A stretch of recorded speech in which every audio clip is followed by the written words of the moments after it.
Ukraine जंग अब पूरी तरह से बदल चुकी है। अब ये युद्ध सिर्फ जेलेंस्की का युद्ध नहीं रह गया, बल्कि ये पूरे यूरोप और नाटो देशों का युद्ध बन गया है। व्हाइट हाउस के ओवल ऑफिस में जेलेंस्की और ट्रंप के बीच हुई तीखी बहस ने यूक्रेन युद्ध के सारे समीकरण बदल दिए। लंदन में राष्ट्रपति जेलेंस्की का जिस तरह से ब्रिटिश पीएम कीर स्टारमर ने स्वागत किया, उसने अमेरिका और रूस को हैरान कर दिया। हैरानी इस बात की भी हो रही है कि लंदन में रूस के खिलाफ आपातकालीन युद्ध की शुरुआत हो चुकी है। लगभग 12 यूरोपीय देश महज 36 घंटे के अंदर अंदर लंदन में वॉर प्लान बनाने में जुट चुके हैं। आलम यह है कि ब्रिटेन ने रूस के खिलाफ यूक्रेन को 284 करोड़ डॉलर की भारी भरकम सहायता देना शुरू भी कर दिया है। इधर पुतिन ने बहुत बड़ी जंग को देखते हुए यूक्रेन पर तेजी से हमले शुरू कर दिए हैं, क्योंकि वॉशिंगटन में हुई तीखी बहस के बाद से दुनिया भर में जेलेंस्की को हीरो और ट्रंप को विलेन के रूप में देखा जा रहा है।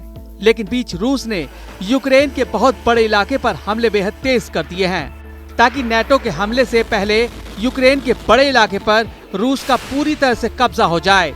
यूक्रेन को रूस से बचाने के लिए यूक्रेन और रूस से सटे नाटो देशों के बॉर्डर पर क्यों तैयारियां शुरू हो चुकी हैं।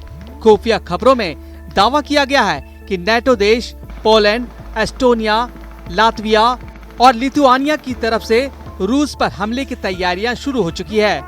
यानी अब नाटो और यूरोपीय संघ के लाखों सैनिक रूस पर हमला कर सकते हैं। कुछ दावों के मुताबिक ब्रिटेन की राजधानी लंदन में आपातकाल युद्ध को जो तैयारियां चल रही हैं, वो सीधे सीधे तीसरे विश्व युद्ध की संकेत दे रही है।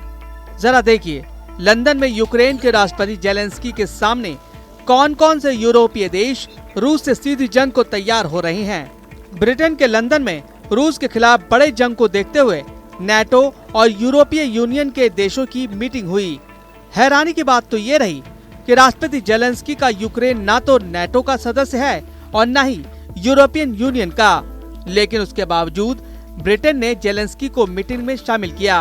ब्रिटेन के प्रधानमंत्री कीर स्टारमर ने यूक्रेन का खोलकर समर्थन किया और ऐलान किया है कि यूक्रेन को जंग के लिए ब्रिटेन की तरफ से 284 करोड़ डॉलर मिलने जा रहे हैं। कुछ खबरों के दावों के मुताबिक यूरोपियन यूनियन के 27 देशों में से 12 यूरोपीय देश यूक्रेन युद्ध में शामिल होने के लिए तैयार हो चुके हैं। हम आपको बता दें, नाटो के 32 देशों में यूरोपियन यूनियन के 27 देश शामिल हैं। उस लिहाज से नाटो की तरफ से भी 12 देश रूस से जंग को तैयार हैं। यूक्रेन को भीषण युद्ध के लिए Germany, France, Spain, Canada, Netherland अरबों रुपए देने के साथ साथ अपनी सेना भी यूक्रेन भेजने वाले हैं, जबकि स्वीडन, पुर्तगाल, लुथियाना, लातविया यूक्रेन को हथियार और फाइटर जेट देने जा रहे हैं।